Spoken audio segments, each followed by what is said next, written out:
Greetings and salutations, everybody. Welcome to Open Mic here on my YouTube channel. I'm, of course, your host, John Campea. Now, every morning on the John Campea Show, we save a little bit of time for some live questions, but here on Open Mic, that's all we do. It's just a bunch of friends standing around a virtual water cooler, talking about our favorite things, mostly movies, a little bit of television, a little bit of sports, whatever it is you guys want to talk about. That's what we're here to talk about today on Open Mic. So, without wasting any time, let's dive right into it today. And the first live question today comes to us from Everett Bichara, who writes, one of my Uber passengers was convinced the MCU confirmed a live-action Spidey multiverse film. Thanks for keeping us informed of all the real news. Yeah, no, that has not happened. And again, that hasn't happened, but it's not to say it's impossible. Look, as of right now, here's what we know. The deal between Marvel and Sony allowing Marvel to use Spider-Man and allowing Marvel to have him in the MCU, that deal expires after Homecoming, then everything just goes right back to Sony. That's not to say, though, that further agreements cannot be reached, either extending the agreement they have or even creating a Spidey multiverse kind of movie. I mean, that's highly unlikely of happening because Sony's already doing their own Spidey kind of verse movies with Silver and Black. Obviously, we got Venom coming in October and all that kind of stuff. So yeah, I mean, it's highly unlikely, but that's what we know so far and what you, more than your Uber passengers, know to be true. All right, thanks a lot, Everett. Next one comes to us from Thunder Knight 19, who writes, is Boltneck a masterpiece? No, all due respect to Ryan Reynolds and his little Deadpool 2 promo piece with David Beckham, Boltneck is definitely not a masterpiece. It is, I can tell you for certain, it is not a masterpiece. Murray writes, what has a better chance of happening first, Gambit or Bad Boys 3? I mean, look, here's the thing. Both of these films, because, this morning on the John Campea Show, we talked about the Gambit situation a little bit. For those of you who missed it, the basic gist is this. Simon Kinberg, on the red carpet of Deadpool 2, was asked about the status of Gambit, because Simon Kinberg is supposedly a producer on Gambit. And he said they've got their script that both he and Channing Tatum love. And he says they might be just a few weeks away from naming a new director, which would be the fourth director that they've had on this project. They've lost 3 high-profile directors, Rupert Wyatt, from the Planet of the Apes movies. They lost Doug Liman from Kill, Die, Repeat, Edge of Tomorrow. And they lost, the Pirates of the Caribbean Rango director. Why is his name eluding me at the moment? At any rate, they've lost 3 high-profile directors already. And he said they might start shooting Gambit by the end of the summer. Really? I mean, so if that, okay, so there's that news. Then we hear, there's this news about Bad Boys 3. Look, I still think it's completely conceivable neither of these films happen. But I mean, they say they're moving ahead, so okay, let's take them at their word for now. The one that has the better chance of happening at this point, I think is probably Gambit.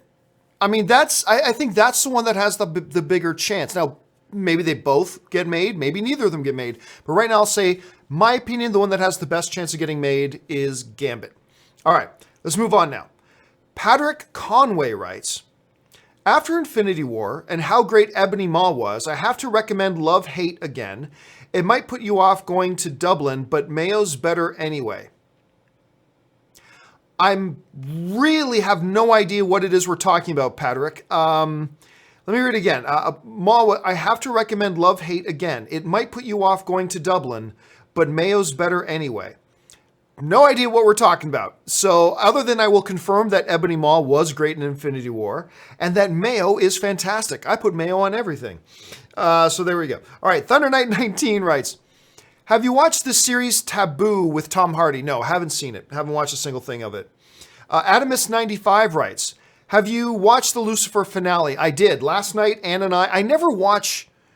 I rarely watch shows as they're being broadcast. Normally, I just watch them on Hulu or some other app later. But knowing that this could be the series finale of Lucifer, Ann and I decided to watch it live. And it was great. It was a great season finale. But oh my God, what a place to end the series. I mean, some network, I don't care if it's NBC, I don't care if it's TBS, I don't care if it's Amazon Prime, I don't care if it's Netflix, I don't care if it's Hulu, somebody's got to pick this show up. It's got better ratings than a lot of other shows that are getting renewed. I'm looking at a couple of comic book shows. It's got better ratings than a number of other shows that are getting renewed. It's better. This is a better show. So somebody please pick this show up. Let's see. Josh Crichton writes, thoughts on the rumor that Man of Steel 2 is coming in 2020? I think you miss it for the show this morning. Sorry about the question too earlier. Not sure what it is we're talking about, Josh. Hold a second here. Let me pull it up here. I didn't miss it if it's a rumor, because rumors aren't really worth talking about all that kind of much. Yeah, it's coming from nothing credible at this point, so I don't know. Look, what I know is this, is that Hamada has not tipped his hand yet as to what changes he's going to bring to the DCEU. So we simply just don't know yet at this point. As far as the rumor of it happening, let me just double check what the source was here.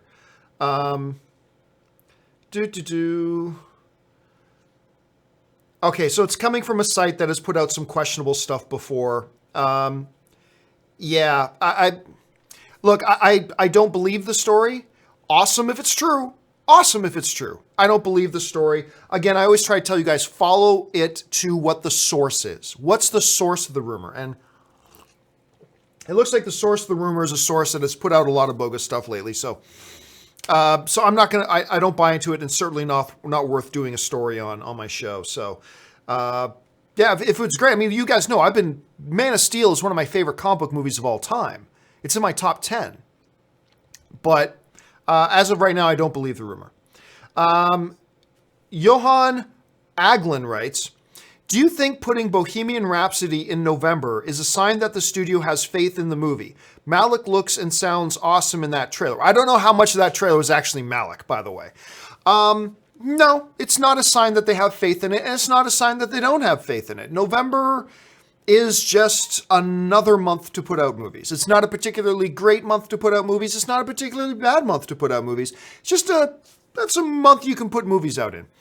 So no, I don't see it as it showing that they have any faith in it, but I also don't take it as them showing that they don't have any faith in it. I think it's just a release date. I like the trailer, but I'm not going to get carried away. It's a almost perfect first teaser trailer.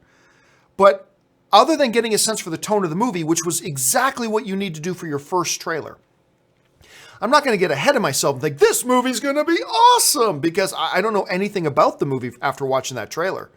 I know nothing about this movie from that trailer, which is fine for a first trailer. I mean, June, July, August, September, October. I mean, the movie's still half a year away. So that's fine. But I'm also not going to get myself carried away, because it's just a first teaser trailer that was a great piece of marketing, great advertisement, but it doesn't give me any sort of indication or clue whether this movie could be good or bad. So I'm not going to get carried away about it just yet. Although, like I said, as a first teaser trailer, thought it was near perfection. Near perfection as a first teaser trailer. I enjoyed it. I thought it was really good. All right. Josh Crichton writes, anytime I listen to John Party, Dirt on My Boot. Oh, that song. I can't stop thinking about the story you told when you were in Vegas involving the taxi driver. Okay, so it was a limo driver. So me, this girlfriend of mine, Dorina, and Nathan Fillion, who is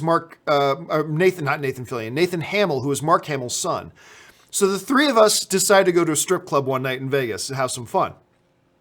And the strip clubs in Vegas, they will send a limo to pick you up. If you're going to come and hang out at the strip club for a bit, they will send a legit limo to come and pick you up and take you to the strip club. And they'll take you back in a limo too. So me and Dorina are like, yeah, let's just get a limo. So we call the limo, and this big SUV limo comes, picks us up. And there's this scrawny kid driving it. And I swear to God, I would think his name was Cletus.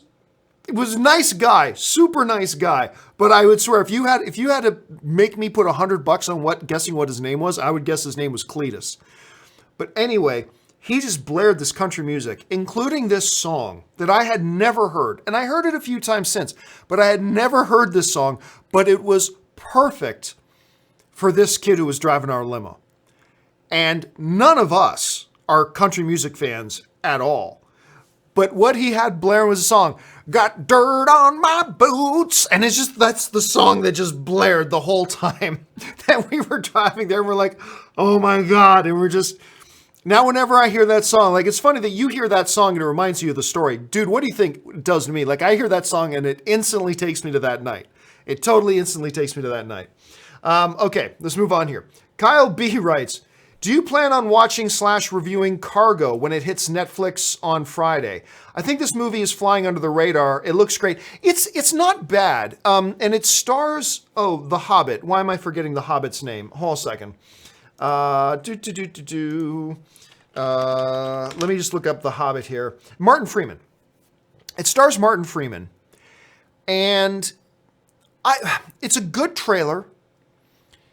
It seems like a neat idea for a movie. Like, okay, so the basic premise, for those of you who don't know, it's a zombie apocalypse movie. It's another zombie apocalypse movie. Okay, anyway. So, but the concept is cool. You've got these two parents. The mom is now dead. And they've got this little baby. They got this baby girl. And the dad has been bitten. And apparently, I can't remember, but from the trailer, like once you get bitten, you basically got 24 to 48 hours before you turn into a zombie. So now this dad, played by Martin Freeman, is in a race against the clock to try to get his daughter to safety. Safety, i.e. away from him. So he's got 24 to 48 hours, I can't remember the exact time frame, to get this baby girl to safety before ultimately he dies and becomes a zombie himself. It's a very neat idea. The movie looks a little low budget, which is fine. But I can't shake the feeling that this feels to me like the kind of movie that they tried to get a major distributor to pick up and put into theaters, and they couldn't, and it ended up on Netflix. Kind of like the last Cloverfield movie, which just sucked. Like, the last Cloverfield movie was just bad. They said, oh gosh, why didn't Paramount put it on the big screen? Well, now we found out, because it's a bad movie. So that always makes me nervous. So I don't know. I haven't decided whether I was going to check out Cargo or not. I really haven't decided. I may not. We'll have to wait and see. Okay. Ben Rayner writes, so after Infinity War, I totally understand what Mark Ruffalo meant when he said Hulk had a 3-movie arc starting with Ragnarok. Yes. Yeah. I remember Mark Ruffalo saying that. And he goes like, we're in the midst of a new three movie arc with the Hulk that starts with Ragnarok. And without giving spoilers away, you can see the continuation of that in Thor or in Avengers Infinity War. Obviously, they don't get to spend much time on it because they didn't get to spend much time on anything in Infinity War because it's so overcrowded of a movie. And clearly, they're going to pick up on a story thread that was in Infinity War in Avengers 4. And I'm curious to see where they go. But you're right. In hindsight, now that we've seen Infinity War, totally get what Mark Ruffalo was talking about. All right. Josh follows up with, if you had an 80s playlist made, what songs would you put on it? You can't have Michael Jackson, U2, or Madonna. I don't know. That's not something I can do off the top of my head, Josh. It's something I'd have to think about and sit and write down. Edmund Zippo writes, so I saw Deadpool 2, didn't like it as much as you did. To me, it's underwhelming and lacking. It's good, but not good enough. Postcard scene is go. Well, hey man, that's the subjectivity of film. Like, we all watch a movie and it hits us all in a different way. There's no right or wrong opinion. It all hits us in a different way. I cannot help but wonder if you actually saw Deadpool 2. Are you sure? Are you sure you didn't watch something else? Are you sure you weren't watching, I don't know, Teen Titans Go? Are you sure you weren't watching something else? Because this movie just smacked me in the face the whole time. I mean, I just love this movie completely. But hey, that's the subjectivity of film, man. And that's the beautiful thing about it. Patrick Conroy writes, you've seen Timeless. It's done by Eric Kripke, and it's great fun. No, I never did watch it. I never did watch Timeless. Again, I don't watch a lot of TV, to be honest with you. I just don't have time to watch a lot of TV. So I never did see Timeless. And And to be honest, I don't think I know anybody that watches Timeless either. Like sometimes there are shows that you guys mention, I'll say, no, I haven't seen it, but I've got such and such a friend that has seen it and said they like. I can't think of anybody I know that watches Timeless. So I'm not saying anything bad about it. I've never seen it to know if it's good or bad, but myself, I've never seen it, nor do I know anybody that's seen it. Hector Jetta writes, did a double feature last night on one of my favorite Harrison Ford movies, The Fugitive and Air Force One. Aside from Indy and Star Wars, what's your favorite Ford film? Oh, Fugitive has got to be up there. I didn't kill my wife. I don't care. It's such a... Fugitive is awesome. So The Fugitive is all types of special. Air Force One's really good. Not near the top of my list. I like Air Force One, but not at the top of my list. Gary Oldman's a great villain in that. But yeah, damn, The Fugitive. Fugitive is so good. If you guys haven't seen Fugitive with Harrison Ford, you know what? That's probably got to be one of our movie club movies. I think Fugitive has got to be one of our movie club movies because, oh my God, that movie's just so good. There was the one he did with the one on the Amish farm. Hold on a second. Why am I freezing on the name of this movie? Then, of course, there's Working Girl. Working Girl's fantastic as well. Witness. Witness is that. I love Witness. What else do we got here? Not Extraordinary Measures. No, definitely not Firewall. Not Hollywood Homicide. God, Harrison Ford went through a streak where he really just put out a bunch of crap, didn't he? Sabrina. I love Sabrina. Oh my God, if you guys haven't seen Sabrina, you got to watch Sabrina.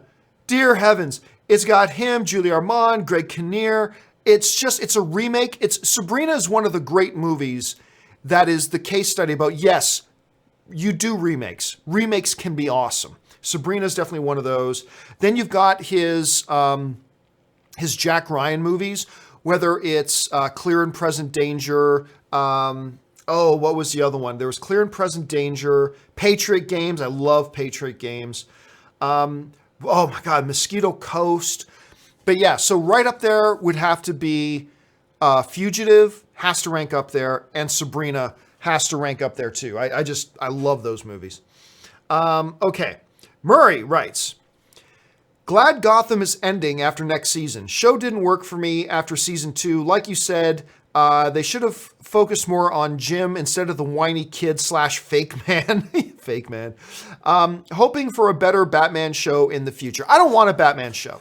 I'll be honest, I have no desire for a Batman show. I want Batman on the movies. That's where I want Batman. I want Batman in movies. I don't want Batman on TV. Nothing good can come of that. So I'm one of these guys, I do not want him on TV, which was part of the reason why I was intrigued with Gotham. You know, Gotham isn't a train wreck of a show. It's hit and miss. It has its good episodes. It has its bad episodes. But, I mean, the notion of just focusing on this city that becomes the playground of Batman later on, focusing on this city and the backstory of the city and the turmoil the city is in, and focusing on a young James Gordon. The idea is great.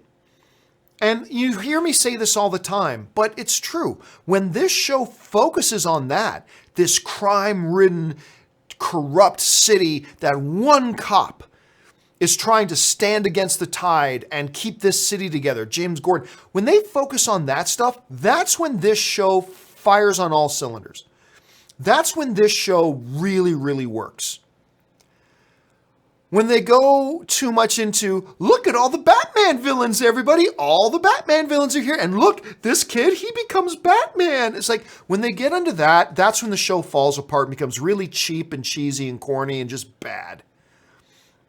And unfortunately, it's like they feel the need more and more to focus on the Batman aspects of that show instead of the Jim Gordon Gotham aspects of the show. And that's where it lost me. So yeah, I'm not going to lose any sleep at all over Gotham. I mean, I still don't understand how Gotham, with lower ratings, gets renewed for another season, and Lucifer, a vastly superior show with better ratings than it, doesn't get renewed for another season. Somebody at Fox, anybody at Fox who watches this, please email me and explain to me how that logic works. a vastly superior show with better ratings, and it gets canceled.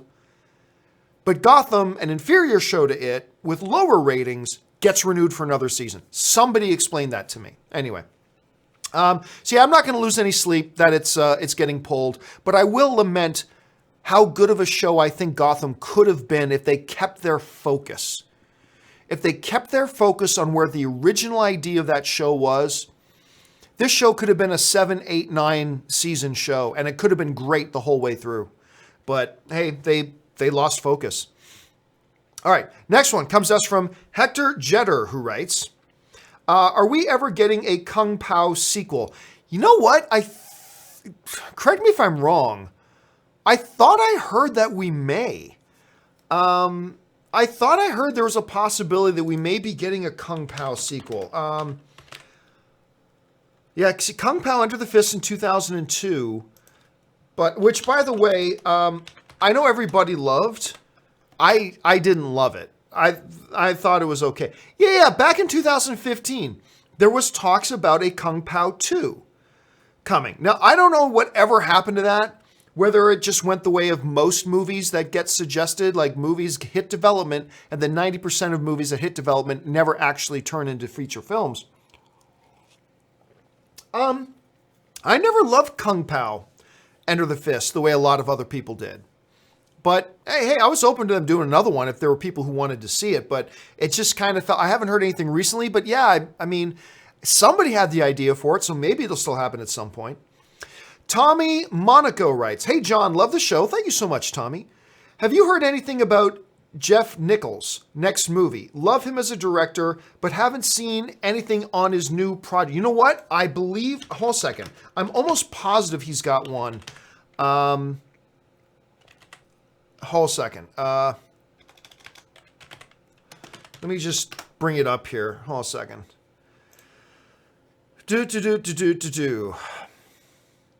Yeah, because the dude did Mud and Midnight Special.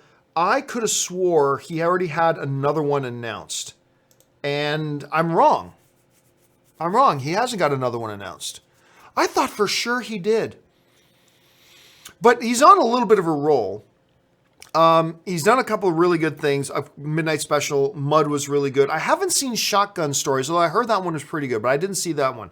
So, no, I stand corrected. Like, as soon as you said it, I thought, wait a minute, I'm almost positive they've announced he's got another movie coming out, but apparently I'm wrong, they don't. I must be thinking of somebody else.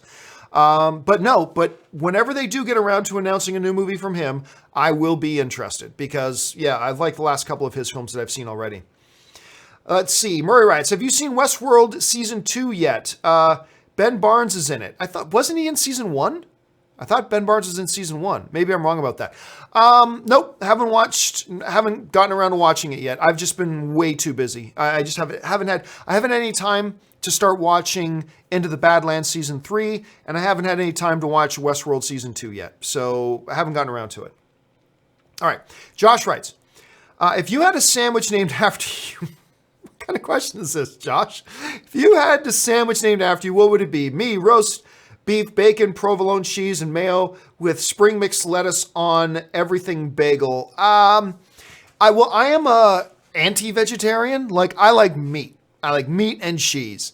I'm not big on, although I'll put some onion on some things now and again. But yeah, it would probably be prosciutto, salami, provolone, and American cheese with mayo. And potato chips. Just plain salted potato chips to give it that texture, give it that crunch. That's the sandwich I would have named after me. Hector Jetta writes, so what did it mean when movies had so-and-so presents over the movie title? Did they have any involvement in the movie, or are they just recommending it? Honestly, Hector, I have no idea what you're talking about. Like, what does it mean when a movie had so-and-so presents? Like Disney presents, it usually means it's their movie. That's normally, but unless you're talking about something else specific, in which case I can't understand what you need to give me more details than that, Hector. ZOMG Ruler writes, Affleck rumored to change his mind about Batman. Pump the brakes on that. It's one person on Twitter said, I heard from somebody that this, so just pump the brakes on the rumor. Look, I talked about this a little bit on my show earlier today. I heard a little while ago, a few weeks ago, or not a few weeks ago, maybe a week ago, or a couple weeks ago. Anyway, I was talking to somebody from Warner Brothers, and apparently, look, I'm abbreviating the discussion and just, kind of paraphrasing here, but the basic gist I got from this person was that Hamada, the new guy who's running the DCEU, remember, it's a new leadership running, Warner Brothers has appointed new leadership to look after everything DCEU. And Hamada apparently has a very different outlook on things than the previous leadership did. And that may involve a different attitude towards Ben Affleck than the previous leadership did. So, I mean, anything's possible, right? That could open the door for something. It could. But as of right now, this whole rumor you're talking about is all predicated on one guy on Twitter saying, I heard somebody say, and that's what this whole thing's about. So I wouldn't put any stock in it just yet, but I wouldn't put any stock in it just yet. But oh my God, like Ben Affleck should not only be Batman, he should be writing Batman, he should be directing Batman, he should be our Batman for the next 10 years. That's what should happen. Whether or not they can actually get their act together and make that happen, whether under Hamada with new leadership, if he can make that happen, maybe it's possible. But as of right now, I wouldn't put any stock in that. Zizu writes, can you keep live chat replay on for all your videos? Nah, I don't like it. The only time live chat replay is on my videos is when I forget to turn it off, because unfortunately it's the default that it stays on. I actually don't like it. So I will probably continue to turn it off. I just like the traditional YouTube way. If you got a comment, leave a comment. Let's see. ZOMG Ruler writes, better Thomas narrator, Star, Carlin, or Baldwin? I have no idea what we're talking about. Sorry about that, man. Dr. Panders writes, after seeing Deadpool 2, do you feel it was missing that big scale that Tim Miller wanted, or was David Leitch and Reynolds' version exactly what it needed? Well, I think I actually like Deadpool 2 more. I'm not 100% about that, because you know how much I love Deadpool 1. But this movie had a bigger scale feel than Deadpool 1 did. Whether that's a good or bad thing, I'll leave that up to the individual to decide. But I do feel that this movie definitely had a bigger scale feel to it than the first Deadpool movie did. And I'm not saying David Leitch is a better director than Tim Miller. I'm not saying any of that. But I think I may prefer Deadpool 2 over Deadpool 1. Everett Bichara writes, watch Justice League again. Still a terribly flawed but fun time with great casting. But Jesus, Steppenwolf looked laughable compared to Thanos. Yeah, I mean, it's not a matter of trying to compare MCU to DC, nothing like that. But it's a relevant comparison. When you come out of watching Avengers Infinity War, and you see how ridiculously good Thanos looks, it just makes Steppenwolf, who we all knew right away, I'm one of the guys, I gave Justice League a positive review. I saw it like 7 times in theaters. I enjoyed that movie. But even I was like, my God, Steppenwolf looked pretty horrible. Looked pretty bad. Great if this was a 2001 movie or a 1999 movie. But by today's standards, it just did not look good. And that's only highlighted even more when you come out of watching a movie like Avengers Infinity War and you're seeing a character like Thanos on the screen. It's like, oh my God, like why, if they can do that, why couldn't you do that? Or why couldn't you at least come close to that? Anyway, but yeah, it's no use in lamenting over it even more. Blues News Podcast writes, hey John, do you think I'm good to see Deadpool 2 with my dad? I don't care about the amount of violence, but if there's a lot of dirty scenes, then it will be awkward. Yeah, you're good. I think you're good. There's some definitely vulgar jokes, but my God, that Happy Women's Day scene in Deadpool, the first one, oh my God. I just about choked out of shock and surprise when she's pegging Ryan Reynolds with the strap on. I'm like, ah! There's nothing like that in Deadpool 2. A lot of vulgar jokes, sure, a lot of violence. They crank the violence up on this a lot. But I think you're good. If you're okay with all the violence and that kind of stuff, then yeah, I think you're good. I think you're good to go with your dad to go see this one.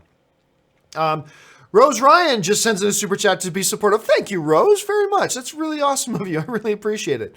You're a frequent supporter of the show, and I really do appreciate it, man. Phil Lee writes, movie etiquette. Don't preach about being prepared to die in a dark theater. Oh my God, yes. So here's... Oh, I don't know if you guys saw this. Somebody brought this up. I think it was Phil Lee that brought this up, but I hadn't read the story, so I had no idea what Phil was talking about. So basically what happens is there's a movie theater watching Infinity War. And near the end of Infinity War, when all the mayhem's going down, some guy who I totally believe meant well gets up, because we all have seen like these street corner preachers, right? Who like, and hey, look, God bless their souls. They think they're doing good, and they think they're trying to save people's souls. And you know what? Heart's in the right place. I get, however irritating and misplaced it is, their heart's in the right place. I get it. They're irritating and annoying and ultimately not doing anything, but their heart's in the right place, and I can respect that. But this guy decides that that's a good moment. First of all, it's just terrible movie etiquette. It's a good moment to while the movie's still on, by the way, if I read the story right, to stand up and start preaching, asking people if they know where their eternal souls are going. So first of all, terrible etiquette. You should be thrown out of the theater right away. But they did not stop to consider, with violence happening in some places, somebody in a movie theater standing up saying, hey, have you thought about what's happening when you're going to die? If you're in that movie theater, you're thinking, oh my God, somebody has brought a weapon into the theater and they're going to start killing people. And there was a panic in the theater and the police were called. And look, I've read the story and I wasn't there. So all I did is read the story. From reading the story, again, I think it's just a moron who probably meant well, but was acting completely idiotically, who didn't stop. I do not believe for a second they meant to make people fear for their lives. They didn't mean that, but you gotta think. So people understood it understandably, were in fear of their lives. Not to mention, even if that wasn't the case, getting up, and I don't care if you're getting up to talk about scores of baseball games. I don't care if you're getting up to say, oh my God, did you see Meghan Markle's father isn't going to attend the royal wedding? I don't care what it is. You don't get up and start speaking in the middle of a movie. So yeah, dude should have been thrown out of place anyway.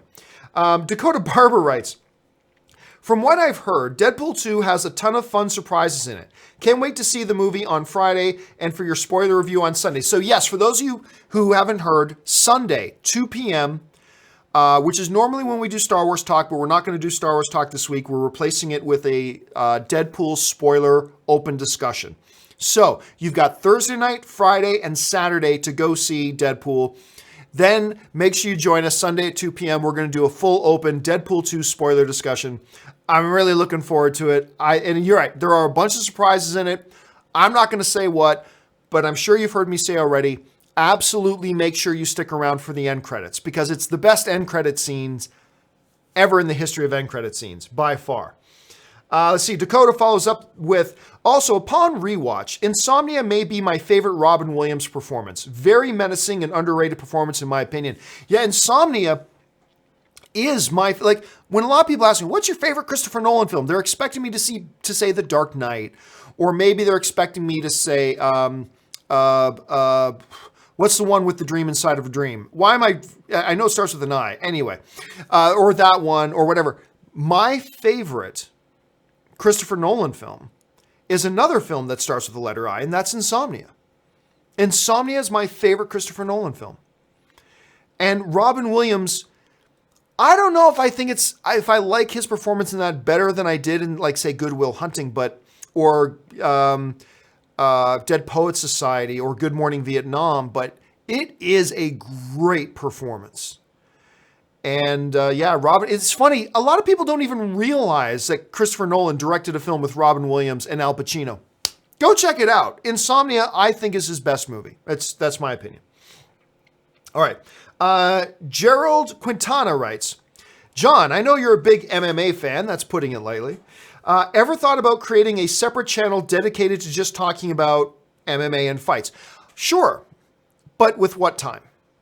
I simply don't have time. I mean, I'm having a hard enough time. Like, I was supposed to have, I'm behind. I'm supposed to have a companion video put up this morning, which means I got to record it the night before. But I had like a 14-hour workday yesterday, and I only stopped because I promised my wife that we would sit down and have dinner together and watch Lucifer together. And then I went to bed. I don't have time. I mean, I've had people ask me, and trust me, I'm tempted to do another YouTube channel. I would love to have a separate YouTube channel just talking MMA and sports. Because, you know, if I wasn't doing this, I'd probably be a sports talk radio host. That's probably what I'd be doing. I'd either still be working in the law, probably not, but or working in sports talk radio. That's probably what I would be doing. So the temptation to do a separate YouTube channel, just talking MMA, talking UFC, Bellator, whatever else, sports, hockey, football, whatever. I would love to do that. But I don't have the time. I wish I did, but I just don't. Boy Chow Sang writes, I have two guesses about Deadpool 2's post-credit scene. One, Black Widow shows up and Deadpool goes, oh, hello, ex-wife. Or Wolverine shows up, love your show, John. Well, I'm not going to comment on what your guesses are, other than just to reemphasize, the end credits are great. Make sure you watch them. May not be what you think they are, but they're great. They are great. Kevin Brown writes, do you ever have conversations with quote-unquote normal people about movies who have no idea who you are or why you know so much? Keep up bringing the filthy. Well, where that happens more than any place else is probably when I'm in Vegas at a poker table. Because when I play poker, I usually will sit down at a table for anywhere between 10 to 18 hours. Oh, I'm serious. When I sit down and play poker in Vegas, I'll go like 8 to 18 hours straight playing poker. And it's a lot of fun in Vegas because it's all tourists, people on vacation, have a good time. So you sit at these tables with these people and you meet some wonderful, fascinating people, and conversations get started and all this kind of stuff. And something that everybody has in common is movies. That's something. One of the reasons I love movies so much is that that's something everybody shares in common is movies. And usually movie discussions, even without me bringing them up, movie discussions will start. And we'll get talking and eventually go, well, actually, that one got denied, that one got canceled. And what happened is later on, the lead actor in that went on instead to do this and blah, blah, blah. And then the conversation will go on for a few hours. And finally, someone will go, you know, how do you know so much about this stuff? And then I'll go, well, I mean, my job's in it, so I keep up to date. But really, all you need to be is somebody who just pays attention to the whole sphere that we all belong to, right? But yeah, that does happen from time to time, normally when I'm sitting at a poker table in Vegas. Let's see. Kevin Brown. Hold on a second. I had to skip back. Here we go. Kevin Brown writes, I'm an MCU fanboy, but want to see the DCU succeed. I just don't understand why they think it's a good idea to continue with this incarnation of the DCU. Everything from CGI to Martha to formula is hot garbage. Well, you know, I defend the Martha scene. I do. I even put up a video, search it on YouTube, called In Defense of the Martha Scene or Defending the Martha Scene. I've got a video up about that, of why the first time I saw Batman vs. Superman, why the Martha scene actually works for me. And I explain why in that video. So let you go see that. But again, I'm somebody who likes all the DCU movies. But even I acknowledge, yeah, they need to reboot this. I mean, maybe they could do something else and maybe something else will work, but your higher percentage chance of succeeding is by rebooting. You cannot reboot and still possibly succeed. I just think you have a lower chance of succeeding than if you go with the reboot. And rebooting doesn't guarantee succeeding. Nothing does. But yeah, I'm always a little bit flabbergasted that there are people out there who think that the solution is just blindly putting your hands over your eyes and just keep walking forward, trusting that eventually something good's going to happen. I don't understand that philosophy, especially after Justice League. When Justice League comes out and fewer people are interested in seeing it than any of the other DCU movies, that tells you that the general movie-going audience has pretty much lost faith in it. You got another explanation? I don't. But hey, look, all we can do is cheer for them. You know, like Aquaman's coming out. And you know what? They showed some footage of Aquaman at CinemaCon. And people I'm talking to said it looked really good. Now, they didn't show an hour of the movie or anything like that, but, you know, they showed some footage, and from what I'm hearing, it looked pretty good. So all we can do is sit here and cheer for Aquaman. And I love the casting of Aquaman. I have from day one that they casted Momoa in the role. I've always loved him as Aquaman. And let's just see what happens. That's all we can do is cheer for him at this point. Rodney Hurd writes, John, what is best in life? Well, that's simple, Rodney. There are 3 things that are best in life, and they're all connected. Number 1, to crush your enemies. Number 2, to see them driven before you. And number 3, and possibly the best, is to hear the lamentation of their women. Crush your enemies, see them driven before you, and to hear the lamentation of their women. That is what's best in life. All right, next one comes to us from Phil Lee, who writes, favorite hidden cam movie, Borat, Bruno, Bad Grandpa. Not so big on Bad Grandpa, and I thought Bruno was just absolutely wretched. Borat is brilliant. It's not a hidden camera movie. It's a first-person shooter. It's a found footage kind of movie, not a hidden camera movie. But Borat is brilliant. Borat is brilliant, not just because it's hilarious, but it's incredible social commentary. Bruno, I thought, was steaming hot garbage. Bad Grandpa, but Borat is great. So that's easily the best one. Borat is easily the best one. Luna Comics writes, damn it, John, you have such a way with words. Have you ever thought about being a therapist? No, I mean, I've done counseling before. Because, you know, I used to work with teenagers in churches and stuff like that. And I worked at a church once, an inner city church, where I worked with high at risk teens. And I used to have to do some counseling, but I would never consider myself a therapist whatsoever. There are professionals who are way better at that than me. But thank you, Luna. I appreciate that. Those are really kind words. Chris Parker writes, John, stop running your mouth. It's well known that the 7/8 quadricep pipe reduces effluent flow by at least 13.75%. Sincerely, North American Plumbers Association, #half elbow pipes.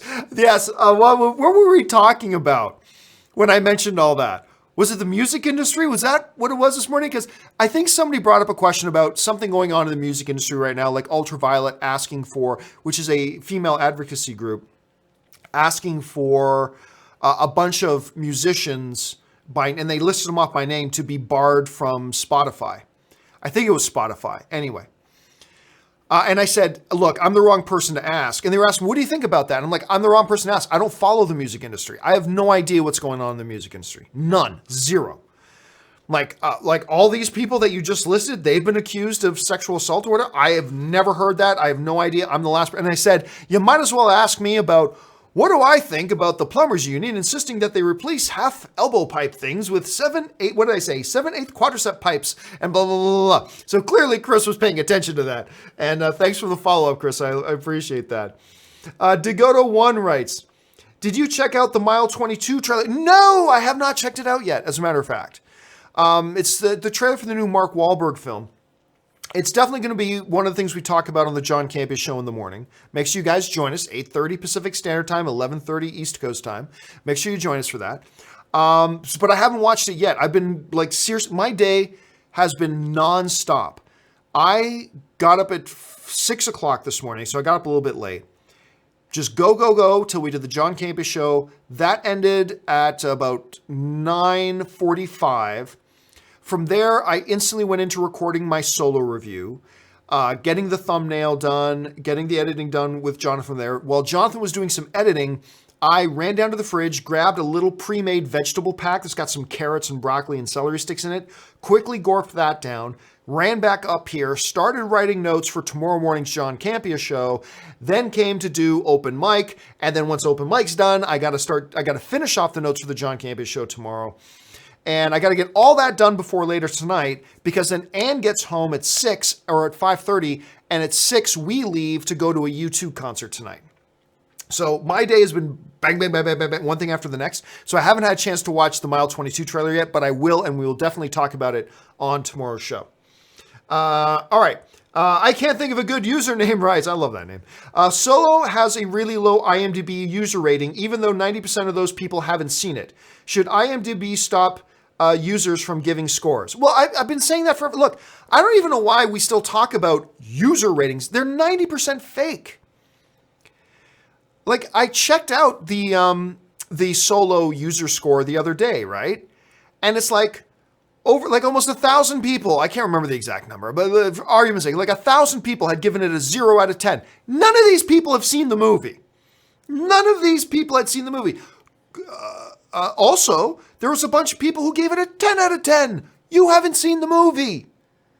So that is why I've been saying for forever that never, ever, ever pay attention to user ratings. Because the 90% chance that a ton of them are fake and not legit.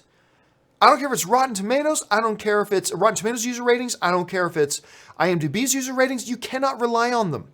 The only user ratings that have any validity is CinemaScore. And the only reason CinemaScores is more valid is because they are actually physically at movie theaters and can verify that the people they're canvassing have actually seen the movie because the people coming out of the movie. That's the only one that has any legitimacy. Everything else, you have no idea if somebody's seen it or not. So actually, let me bring up Solo right now, because I'm sure I'm exaggerating some numbers here. But as of right now, Solo: A Star Wars Story has a 5.4 with 1,400 votes. 1,400 people who have not seen this movie have gone in there and given it votes. Isn't that amazing? And look at the percentage of them that gave it 0 out of 10. Again, none of these people have seen this movie. And yet they're all, so that's the thing. That's why I always say over and over and over and over and over and over and over again, and nobody ever wants to believe me, but that's why I consistently am telling you guys, never, ever rely on quote unquote viewer scores, because they got the highest possibility that they're just faked anyway, or a good chunk of the votes registered positively or negatively are fake. And here's a great example. You got thousands of votes already, and none of these people have seen the movie. So, I mean, it's just, I don't care if it's like, hey, see, Solo's got 10 out of 10. Look, those 10 out of 10 ratings are just as bogus as the 0 out of 10 ratings. So you can't rely on it. That's why whenever anybody tries to start a conversation with me as well, the IMDb user rating says, I'm just going to go, okay, you know what? I'm just going to stop you right there. I'm just going to stop you right there. There's no point in you and I having a conversation if your big lead is the IMDb user rating says, I don't care if you're about to say something fabulous and I don't care if you're about to say something awful. You and I clearly have nothing to talk about. Because if your starting point is the IMDb user ratings, then you and I have nothing to talk about. Because it's not a valid point of discussion. It can be fun for anecdotal stuff, maybe as your 7th, 8th, 9th, or 10th point to bring up in a discussion. It can be fun for that, but they carry no legitimacy. They just don't. I don't care how good it says a movie is. I don't care how bad it says a movie is. It can be fun to bring up as your 7th, 8th, 9th, 10th, or 11th point as an allegory or as anecdotal evidence of something, sure. But if you're going to lead off, whenever somebody leads off a conversation with me with the user scores, then I'm like, okay, I've already checked out of this conversation. So yeah, anyway, there's that. All right, let's move on here. Just got a few minutes left. I'm going to try to power through. Guys, by the way, if you have not sent in a question yet, please send in no more questions. I'm going to try to power through the remaining questions that we have and to see if I can't polish all of them off and not have to carry any over into a companion video. Okay, let's see. Mal Mahler writes, do you think we'll ever see Darth Maul again in a live action movie? Yeah, I think so. I think maybe at some point we may. Let's see. Tamusis Yusuf writes, we need to get Lucifer back. The show and the character got me through some hard times in university, including your show. You able to get Tom on your show? Now, I've never communicated with Tom Ellis, but hey, look, if Tom Ellis,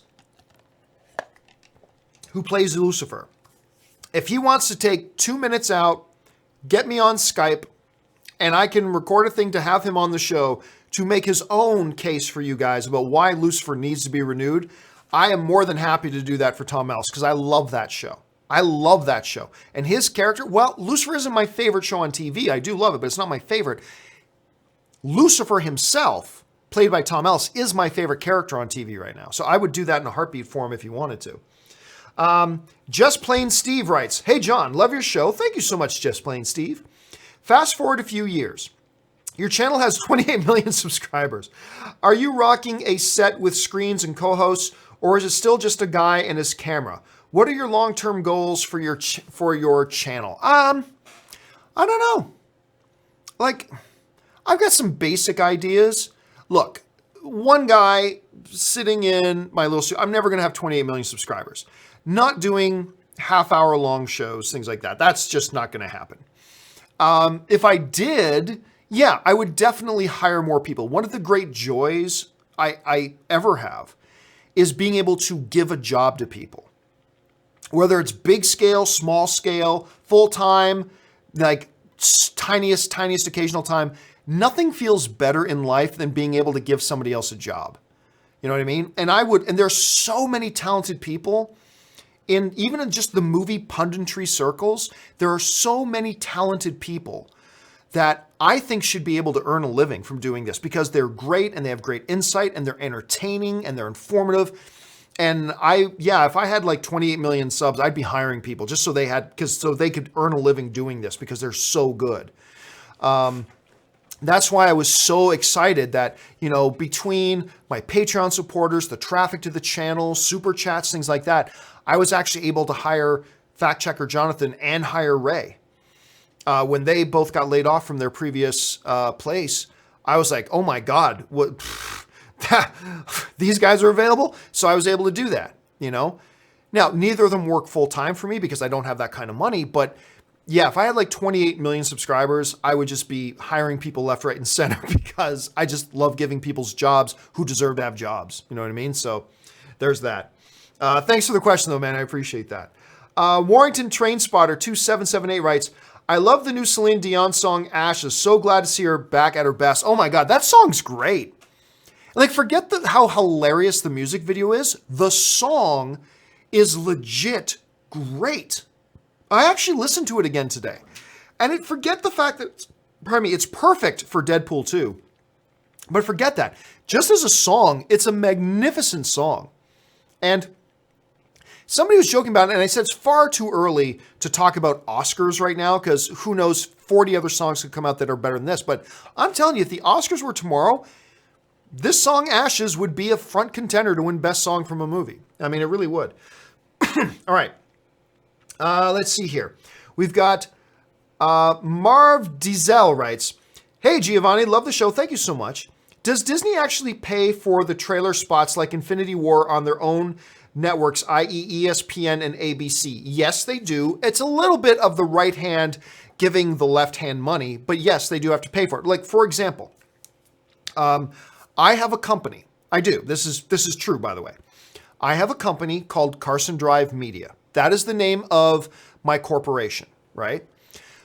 All the money my YouTube channel generates actually goes to Carson Drive Media. Then what Carson Drive Media does is Carson Drive Media pays all the bills of the company, including my salary. So even though I am Carson Drive Media still has to pay me, right? So my monthly paycheck comes from Carson Drive Media. Fact checker Jonathan's paycheck comes from Carson Drive Media. Ray's paycheck comes from Carson Drive Media. Any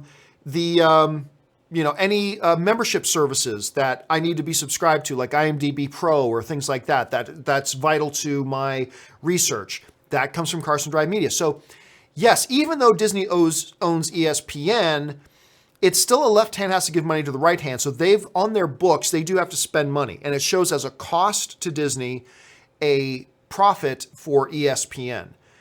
And you can say, well, what's the difference? And there are a lot of differences because it's all tangled up in how corporate structures work. But yes, Disney still has to pay for those spots and they have to show that they paid for it. And it's all part of the bookkeeping, but yes, they do pay. Let's see. Terry Kanu Irogubu writes, "I think everyone that wants to see Infinity War has seen it already. When are you going to start talking spoilers freely on your show? I've already explained that to you. First of all, no, not everybody who wants to see it has seen it yet. It's only been in theater for a few weeks. I personally know people who still have not had a chance to see it yet, to go and see it. Life is busy. Just because it's been in theater for 3 weeks doesn't mean everybody's had a chance in the last 3 weeks to take an evening out and go see it. I've explained 100 times. When it's okay to talk spoilers openly is after a movie is finished its theatrical run, a few months pass, it then comes out on home video and has been out on home video for 1 or 2 months. Once that happens, anybody who was interested in seeing the movie would have had an opportunity to see it. So I know that, hey, most everybody who watches my show, we've all seen it. Great. But we still need to be respectful to people who have not had a chance to see it yet. So no, we are not going to talk open spoilers on Infinity War until it's already out on home video and has been out on home video for a while. The same as it is for every single movie. That's my rule. And I think it's very important to respect people that have not had a chance to see it yet. Just because you've had a chance to see it 5 times, just because I've seen it 3 times, doesn't mean that everybody out there, like there are parents who watch this show that have kids. They don't have all the free time in the world. They haven't had a chance to see it yet, but they still want to watch the John Campea show, knowing that they're not going to have Infinity War spoiled for them.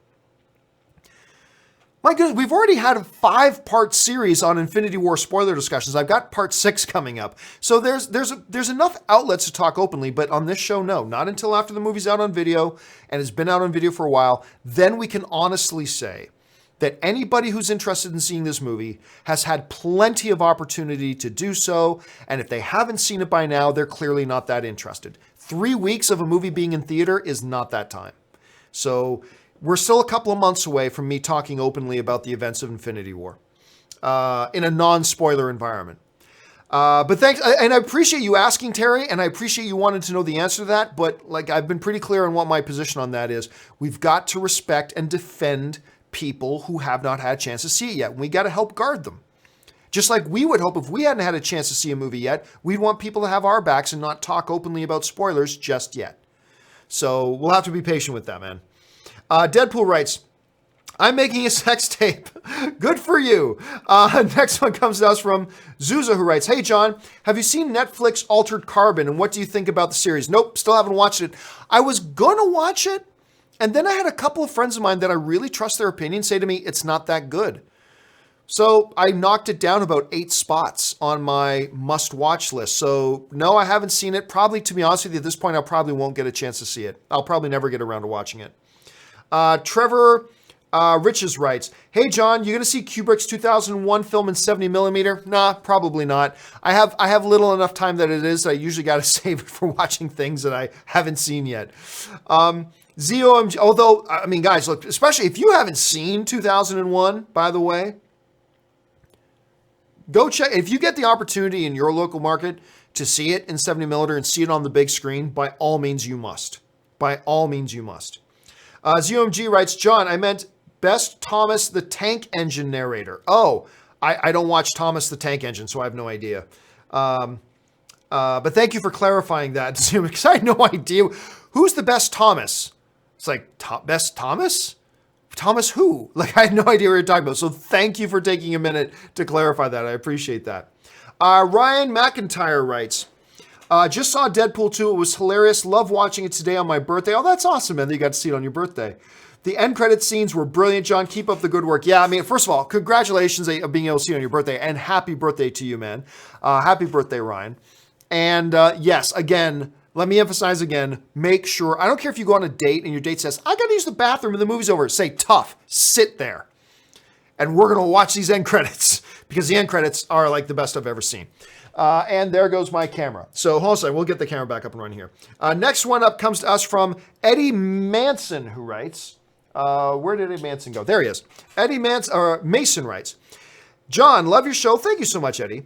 But you need a work-life balance. See Deadpool 2 tomorrow and looking forward to it. I do need a little bit of a work-life balance. Yes, that is absolutely for sure. 100% true, I do. And I am glad you're getting a chance to go see the movie tomorrow. That's great. You know what? I cannot get my camera to turn back on. My camera is kerfuffled for some reason, and I do not know why. Oh, well, guys, That'll do it. I'm going to take the rest of the questions here. Sorry about that. My camera just decided to stop working. I'm going to take the rest of the questions here and I will apply them to a companion video. Sorry about that. I was almost through all of them too, but we'll just have to get around to the rest of them on a companion video. Anyway, guys, thanks a lot for joining me. My name's John Campea, and until next time, when I have a working camera, bye-bye.